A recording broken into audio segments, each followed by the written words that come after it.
மாண்புமிகு முன்னாள் முதலமைச்சர் எடப்பாடி கே பழனிசாமி அவர்கள். மாண்புமிகு பேரவைத் தலைவர்கள் ஒரு நாள்லாம் நடக்க முடியாது. எந்த அமைச்சர் போய் ஒரே நாளில் வந்து மக்களுடைய தொகுதி பிரச்சனை பேச முடியும்?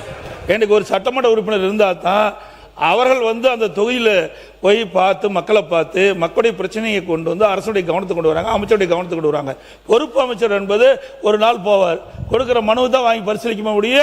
அந்த பொறுப்பு அமைச்சர் வந்து அந்த தொகுதியில் இருக்கின்ற மக்களுடைய பிரச்சனை முழுவதும் அறிந்து கொள்ள முடியாது என்ற அடிப்படையில் தான் அந்த சட்டமன்ற உறுப்பினர் தேவை. மாண்புமிகு அவை முன்னவர் அவர்கள். மாண்புமிகு பேரவைத் தலைவர்களை விரைவாக தேர்தல் நடத்த வேண்டுமான் எங்களுடைய ஆர்வம். அதிலே மாற்று கருத்து கிடையாது. அதிலே நாங்கள் வெற்றி பெறுவோம், அதிலேயும் மாற்று கருத்து கிடையாது. அத்தனை பேரும் வெற்றி பெறுவார்கள். மாண்புமிகு எடப்பாடி கே பழனிசாமி அவர்கள். மாண்பு இது வந்து விவாதம் வேற மாதிரி போகுது, திசை மாதிரி போகுது. வழக்கு இருக்கு. என்னது? பேரவைத் தலைவர் அவர்களே வெற்றி பெற்ற பிறகு தங்களை சந்தித்து ஒரு மனு கொடுக்கின்றார். அந்த நிகழ்ச்சியிலே ஒரு சட்டமன்ற உறுப்பினர் பங்கு பெறுகிறார். அந்த சட்டமன்ற உறுப்பினர் அடுத்த நாள் ராஜினாமா பண்ண உடனே முதல் மாடியில் போய் ஒரு வழக்கு மன்றத்தில் இருக்கிறது. இல்ல இதை பற்றி இந்த விவரங்கள் எல்லாம் வழக்கில் இருக்கிறது. இந்த நீங்க சொல்ற இந்த விவரம் வழக்கில் அதை பற்றி பேச அனுமதி இல்லை, அவைக்குள் நீக்குகிறேன்.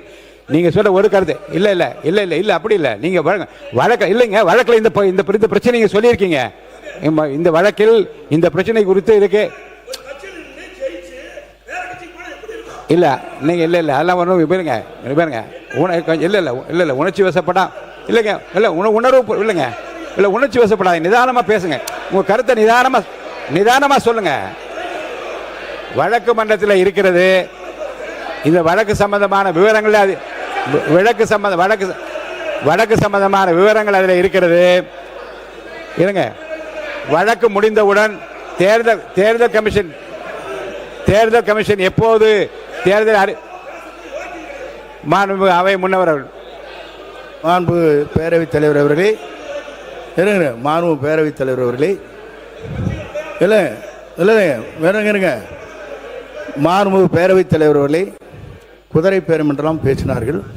அருணுக்கு இருங்க நான் சொல்லி முடிக்க வரைக்கும் உட்காரு, சொல்லி முடிக்க வரைக்கும் இருங்க. மாண்பு பேசுங்க. மாண்பு உறுப்பினர் நான் பேசுறேன். மாண்பு அவை முன்னவர் உட்காருங்க. மாண்பு பேரவைத் தலைவர் நான் சொல்லிடுறேன். நான் மாணவர் இல்ல இல்ல முன்னவர் முன்னவர் இது கருத்து சொல்லிட்டீங்க போதும்.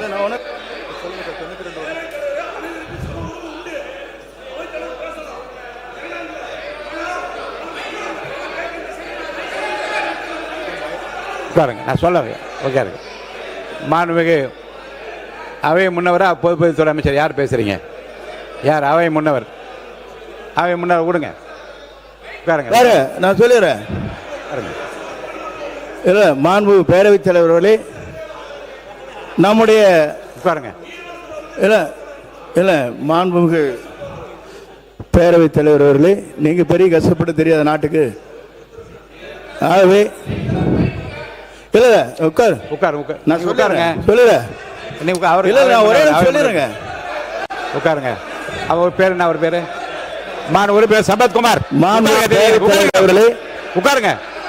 மாண்பு பேரவைத் தலைவர் மாண்பு பேரவைத் தலைவர் அவர்களே, எங்களுடைய வேட்பாளர் அருண் வாபஸ் பெற்றார். அது குதிரை பேரம் இல்லையா? அவரை சேர்த்திருக்கல, அது குதிரை பேரம் இல்லையா? அவை முன்னவர் இருங்க, நான் சொல்ல ஒரு உட்காருங்க. அவங்க மட்டும் பேசட்டும். நீங்க மட்டும் பேசுங்க. உட்காருங்க. இங்க வாங்க, உட்காருங்க. அவர் பேசுறாரு பாருங்க, அவங்க உட்கார வைங்க. மாண்பு உட்காருங்க. இங்க பாருங்க. மாண்புமிகு சட்டப்பேரவைத் தலைவர் அவர்களே, அவருடைய மனு தள்ளுபடி செய்யப்பட்டிருக்குது. யார் வாபஸ் எல்லாம் வாங்கல. அவர் முறையாக வேட்புமனு தாக்கல் செய்யவில்லை. அதன் மூலமாக அங்க இருக்கின்ற தேர்தல் அதிகாரி அந்த மனு நிராகரிக்கப்பட்டதா சொல்லிருக்காங்களோ, யார் வாபஸ் வாங்கல. அது குறிப்பா சொன்னா அப்ப வேட்புமனு பரிசீலிக்கும் போது திராவிட முன்னேற்ற கழகம் அதிமுக வேட்பாளருக்கு தான் அங்க எனக்கும் எதிர்த்து போட்டியிட்ட திராவிட முன்னேற்ற வேட்பாளர் தான் பிரச்சனை ஏற்பட்டு இருந்தது. அவர்களை பத்தி அவருடைய வேட்பாளர் பத்தி எல்லாம் பொருட்படுத்தல. ஆக இதில் கூட இணைக்க கூடாது. ஆக அவை முன்னவர் பேசுறாருன்னா இதுக்கின்ற கருத்து பேசினா பரவாயில்ல, இல்லாத கருத்து பேசினா அவை திசை திருப்பு போய் கொண்டிருக்கின்றது. ஆகவே அதில் கூர்ந்து இந்த நேரத்தில் சொல்வதெல்லாம் ஒரு கட்சியிலிருந்து தேர்ந்தெடுக்கப்பட்டவர்கள் எங்களோடு இருந்துகிட்டு இருக்கிறாங்க, திடீர் என்று எப்படி வேறு கட்சிக்கு மாறுவாங்க? நான் எந்த கட்சியை குறிப்பிடல, எப்படி போய் கட்சியில் சேருவாங்க? ராஜினாமா பண்றாங்க, சட்டப்பேரவை தலைவர்கிட்ட ராஜினாமா கடிதம் கொடுக்குறாங்க, ராஜினாமா பரிசீலனைக்கிறீங்க, அடுத்த முதல் மாடியில போய் சேர முடியும். இல்ல இந்த விவரத்துக்கு போகக்கூடாதுன்னு சொல்லிட்டேன். ஏன்னா அந்த வழக்காடு மன்றத்தில் இருக்கு நீங்க நடக்கிறது இங்க பேசி கோர்ட்டையும் பேச முடியாது. இல்ல ரெண்டு இடத்துல எப்படி பேச இந்த விதிப்படி நீதி விசாரணையில் இருக்கும் எந்த பொருள் குறித்தும் தம் கருத்தை சொல்லவோ அப்பொருள் குறித்து பேசவோ கூடாதுன்னு அனுமதி இல்லை. இருங்க, நீங்க கோர்ட்ல கேஸ் இல்லைன்னா என்ன வேணாலும் நான் பேச அனுமதிக்கிறேன். வழக்குல இதெல்லாம் சொல்லியிருக்கீங்க, கீழே என்ன இதுக்குள்ள விவரத்துக்குள்ள நான் போக அனுமதி இல்லை. இல்லைங்க, எந்த கட்சி இல்லை பேரு சொல்ல கட்சி விவரம் என்னன்னு சொல்றீங்களா? வழக்காட்டு மன்றத்தில் இருக்கிற பிரச்சனையில் இருக்கிற விவரத்தை சொன்ன பிறகு அப்புறம் எந்த கட்சி அந்த கட்சி என்ற அல்ல கோர்ட்ல இல்ல. இப்ப நீங்க சொல்ல வந்த கருத்து ஒரு கட்சியில் வெற்றி இல்ல நான் அவர் நீங்க அதுக்குரிய பதில் உங்களுக்கு நீங்க சொல்லிட்டீங்க இல்லையா? பதில் சொல்லிட்டீங்க இல்லையா? மை கொடுத்த சொல்லியாச்சு. இவ்வளவு பேர் நீங்க யாரை பேச விட வேற யாரையாவது பேச விட்டோமா அவருக்கு பதிலா? இப்ப எதுக்கு நிக்கிறீங்க எல்லாரும்? பொதுக்கூட்டமா இது? என்ன பொதுக்கூட்டமா இது? உட்காருங்க உட்காருங்க. உங்க கட்சி பொதுக்கூட்டமான்னு கேக்குறேன். இது என்ன பொதுக்கூட்டம்? உட்கார சொல்லி எல்லாரும் என்னன்னு உட்கார சொல்லுங்க. இருங்க இல்லங்க, நீங்க உங்களை அனுமதிச்சு இல்லங்க, உங்களை பேசணும் அனுமதிச்சுட்டே இருக்கும்போது பின்னாடி நின்று குரல் கொடுத்து என்ன பொதுக்கூட்டமா நடத்துறோம்? இது அவை அந்த மாண்பை காப்பாத்துங்க, அதுக்குரிய மாண்பை காப்பாத்துங்க. உட்காருங்க எல்லாம் உட்காருங்க, நீங்க உட்காருங்க, எல்லாரும் உட்காருங்க. திசை இதே உட்காருங்க. எது அப்ப நான் விதியை பின்பற்ற ஆரம்பிக்கணுமா? உட்காருங்க எல்லாரும், உட்காருங்க.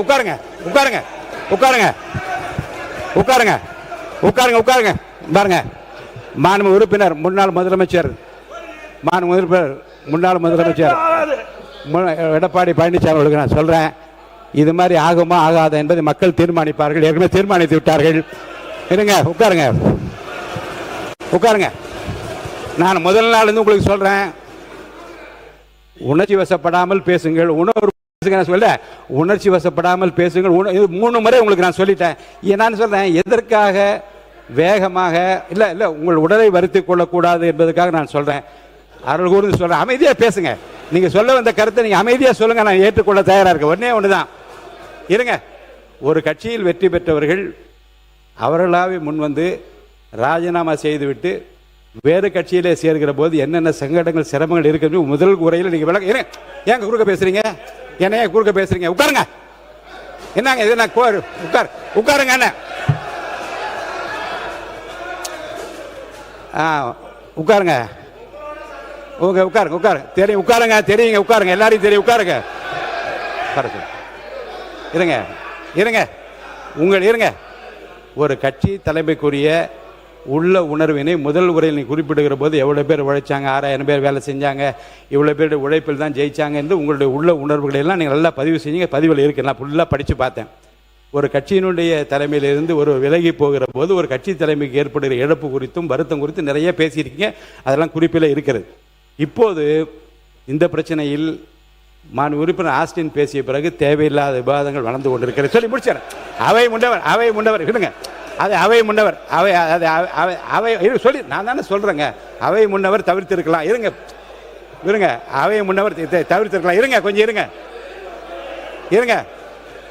வழக்கு மன்றத்தில் இருக்கிற எந்த பிரச்சனை குறித்தும் மேற்கொண்டு அதிலே விவாதங்களை வளர்த்துக் கொள்ளாமல் இந்த பிரச்சனை இத்துடன் நான் முடித்து விடுகின்றேன். மாண்புமிகு பேரவைத் தலைவர்களே, பொதுவாக மற்றவர்கள் பேசும்போதுதான் எங்களுடைய உறுப்பினர் அண்ணன் ஆஸ்டின் அவர்கள் குறுக்கிட்டு பேசுவார். ஆனால் இப்போ அவர் பேசும்போதே நீங்கள் எல்லாம் குறுக்கிட்டு பேசுவதை நாங்கள் ஏற்றுக்கொள்ள முடியாது. அது தவிர நம்முடைய முன்னாள் அமைச்சர் மூத்த உறுப்பினர் அண்ணன் திரு தளவாய் சுந்தரம் அவர்கள் குறிப்பிடும்போது பல வரலாறுகள்லாம் குறிப்பிட்டு இவர் அங்கே இருக்க அதெல்லாம் நீங்கள் இடமாறு அனுமதிக்கக்கூடாது, இதை நீங்கள் என்கரேஜ் செய்யக்கூடாது. அப்படி அவர் பேச ஆரம்பித்தால் நாங்களும் பேச ஆரம்பிப்போம். ஏன்னா இங்கே இருக்கக்கூடிய பல்வேறு தலைவர்கள், பல்வேறு உறுப்பினர்கள் பல்வேறு இடங்கள்லேருந்து வந்திருக்காங்க. இப்போ எங்கே இருக்காங்களோ அங்கே அவங்க உண்மையாக பணியாற்றி கொண்டிருக்கிறாங்க. மாண்பு எதிர்க்கட்சியாளர்களுக்கும் மற்ற உறுப்பினர்களுக்கும் அவர் கையை உயர்த்திய போது ஒரு கிளாரிஃபிகேஷன் கேட்கிறார் என்று நினைத்தான் அனுமதித்தால் அல்லது பாயிண்ட் ஆஃப் ஆர்டரா என்று பார்த்தேன். அது தேவையற்ற விவரங்களை நீங்கள் தெரிவித்தால் அது இப்போ நீங்கள் மென்ஷன் பண்ண மாண்பு உறுப்பினர் ஆஸ்டின் நீங்கள் உட்காருங்க. இப்போ நீங்கள் மென்ஷன் பண்ணுவதை பற்றி சொல்கிறீங்க. அவையில் கேள்வி நேரம் இல்லாத போதும் கவனஈர்ப்பு தீர்மானங்கள் எடுத்துக்கொள்ளப்படாத போதும் நான் என்ன நினைத்தேன் என்றால், நிறைய உறுப்பினர்கள் புதிதாக வந்தவர்கள் ஏற்கனவே இருந்தவர்களுக்கு இந்த கூட்டத்தொடர் முடிவதற்குள்ளாக நாமும் சட்டசபையில் மக்களுடைய கருத்துக்களை பேச வேண்டுமே என்கின்ற அந்த விருப்பத்தின் அடிப்படையில் அவர்களுக்கெல்லாம் ஒரு வாய்ப்பு தர வேண்டும் என்றுதான் வினாக்கள் விடை இல்லாத நேரத்திலும் இந்த கவனஈர்ப்பத்தில் இல்லாத நேரத்தில் நான் மென்ஷன் பண்ணுங்க, பதிவு செய்யுங்கள் என்று உங்கள் தொகுதி பிரச்சனைக்காக தான் நான் அனுமதித்தேன். அந்த தொகுதி பிரச்சனை பற்றி பல உறுப்பினர்கள் அது மென்ஷன்ஸ் பதிவு செய்கிற போது அவர்களுக்கும் மக்களுக்கும் இருக்க அந்த தொடர்புகள் வெளியே தெரிய வேண்டும் என்பது ரொம்ப அவசியமாக எனக்கு பட்டது. ஆனால் அதுவே எந்த அளவுக்கு கொண்டு போய் நிறுத்தி இருக்கிறது என்றால், ஏதோ அமைச்சர்களுக்கு பதில் சொல்ல தெரியவில்லை என்பது போன்ற தோற்றத்தையோ அல்லது பதிலே வரவில்லை என்கின்ற அந்த எண்ணத்தை ஏற்படுத்தி அமையுமேனால் நீங்களே யோசிக்க வேண்டும். நான் ஜனநாயக பூர்வமாக உங்கள் கருத்துக்களை சொல்வதற்கு மாண்புமிகு அமைச்சர் அவர்கள் பதில் கிடைத்த பிறகுதான் நான் அனுமதிக்க வேண்டும். அதுதான் விதி. ஆனால் அதை ஏன் அனுமதித்தேன் என்றால், ஒருவேளை சில அமைச்சர் இப்போ பதிலும் சொன்னார்கள். நீர்வளத்துறை அமைச்சர் 3 வினாக்களுக்கு நேற்றே பதிலளித்தார்கள். இப்போது நம்முடைய தொழிலாளர் துறை அமைச்சர் சுற்றுச்சூழல் அமைச்சர் பதிலளித்தார். இப்படி வாய்ப்பு இருந்தால் உடனே பதிலளிக்கின்றார்கள். பதில் சொல்ல முடியாத ஒரு அரசாங்கம் இந்த அரசாங்கம் அல்ல என்பதை நீங்கள் மனதில் வைத்துக்கொள். பதில் தெரியும், ஆனாலும் காலதாமதம் இல்லாமல் அதை தர வேண்டும் என்று நான் வலியுறுத்தி கொண்டிருக்கிறேன். காலதாமதம் இல்லாமல் பதில் வருகின்ற வினாக்களுக்கு மட்டும்தான் வியாழக்கிழமையிலிருந்து வினாக்கள் விடைகள் நேரம் மட்டும்தான் நடைபெறும். குறைந்தபட்சம் ஒரு 5 வினாக்களுக்கு குறையாமல் எடுத்துக்கொள்வேன். அப்படி எடுத்துக்கொள்கிற போது பதிலை பெற்று அதில் துணை வினாக்கள் என்று நீங்கள் கேள்வி கேட்கலாம். அந்த வினாக்களை ஒட்டி உங்களுக்கு அனைவருக்கும் எவ்வளவு பேருக்கு வாய்ப்பு தர முடியுமோ அதை அனுமதிப்பதாக இருக்கின்றேன். அந்த வகையில் இந்த மாண்புமிகு அமைச்சர் ஆஸ்டின் அவர்கள் இந்த பதில் சொல்வதை பற்றி அந்த குறிப்பு மாண்பு உறுப்பினர் நீங்கள் சொல்லி அந்த கருத்து தேவையற்றது என்று நான் கருதுகிறேன். தொடர்ந்து பேசலாம். மாண்புமிகு பொதுப்பணித்துறை அமைச்சர். மாண்புமிகு பேரவைத் தலைவர்களே, மாண்புமிகு எதிர்க்கட்சி தலைவருக்கு நன்றி. இன்னைக்கு தான் அவரே ஒத்துக்கிட்டாரு. நாங்களாம் பேசும்போது சட்டமன்ற உறுப்பினர் ஆசிரியனை எப்பயுமே எந்திரிச்சு குரல் கொடுப்பாரு அப்படின்னு. இந்த வழி இன்னைக்கு அவருக்கு தெரியுது. நாங்கள் எந்திரிக்கும் போது எப்பயுமே அவர் எந்திரிச்சு எப்பயுமே எல்லாத்தோடைய பேச்சை நிப்பாட்டுவாரு. இன்னைக்கு அவருக்கே அந்த உணர்வு வருது, நான் பேசும்போது எல்லாரும் குறுக்கிடுறாங்கன்னு. இன்னுமேட்டு எதிர்கட்சி தலைவர் சொன்ன மாதிரி இன்னுமேட்டு அவர் இனிமேட்டு குறுக்கீடுகள் இல்லாமல் எதிர்காலத்தில் இருப்பாருங்கிறது பதிவாகுது.